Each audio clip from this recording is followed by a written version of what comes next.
என் அன்பான என் உயிர் சொந்தங்களே, ஒருவனுக்கு அறிவுரை சொல்லும் போது முதல்ல நம்மை பத்தி யோசிக்கணும். நாம சரியா இருக்கமா? அறிவுரை சொல்றதுக்கு நமக்கு தகுதி இருக்கா?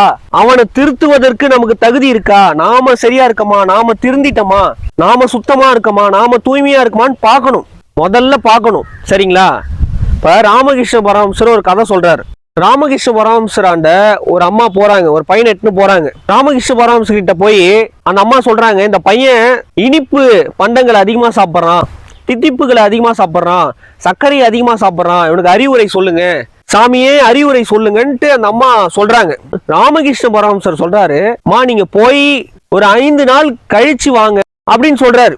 இவங்களும் போயிடுறாங்க. போயிட்டு ஒரு 5 நாள் கழிச்சு வராங்க. திருப்பி வராங்க. வந்து ராமகிருஷ்ண பரமஹம்சர் சொல்றாரு, அந்த சின்ன பையன்கிட்ட சொல்றாரு, பா தித்திப்பு பண்டங்கள்லாம் சாப்பிடாத, சர்க்கரைகள்லாம் சாப்பிடாத, உடம்ப வீணாக்கிடும், பல்களை செதைச்சிரும், பல்லு சொத்த பல்லாயிடும் அப்படின்னு அறிவுரை சொல்றாரு.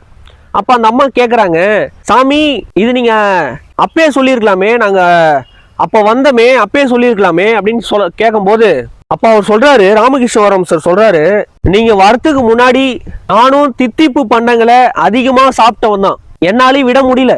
என்னால விட முடியாம ஒருத்தவங்க கிட்ட அறிவுரை கூற முடியாது. தித்திப்பு பண்டங்கள்லாம் விட்டுருங்கன்னு சொல்ல முடியாது.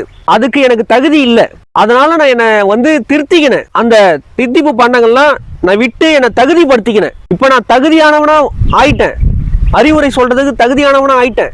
அதனால இப்ப அறிவுரை சொல்றமான்னு சொன்னார். அப்ப இது நம்ம என்ன புரிஞ்சுக்கணும்னா, ஒரு அறிவுரை சொல்றதுக்கு ஒரு தகுதி வேணும், ஒரு கருத்து சொல்றதுக்கு தகுதி வேணும். முதல்ல நாம தூய்மையா இருக்கமா, நம்மளை சீர்திருத்திக்கணுமா, நாம சீரா இருக்கமா, நாம ஒழுக்கமா இருக்கமா, நாம தூய்மையா இருக்கமா, நம்ம திருத்திக்கணுமா பார்க்கணும். அப்ப நான் சரியா இருக்கேன், நான் ஒழுக்கமா இருக்கேன், நான் தூய்மையா இருக்கேன், நான் உண்மையா இருக்கேன், நேர்மையா இருக்கேன், நான் சத்தியவானா இருக்கேன், நான் தர்மவானா இருக்கேன், நான் அறிவுரை சொல்றதுக்கு தகுதி வாய்ந்தவனா இருக்கேன், எடுத்து சொல்றதுக்கு தகுதி வாய்ந்தவனா இருக்கேன், நான் சரியா இருக்கேன். அப்ப சொல்லலாம், தப்பே கிடையாது. எடுத்து சொல்லணும். தன்னை மாத்திக்கினதுக்கு அப்புறம் அறிவுரை சொல்லலாம், தப்பே கிடையாது.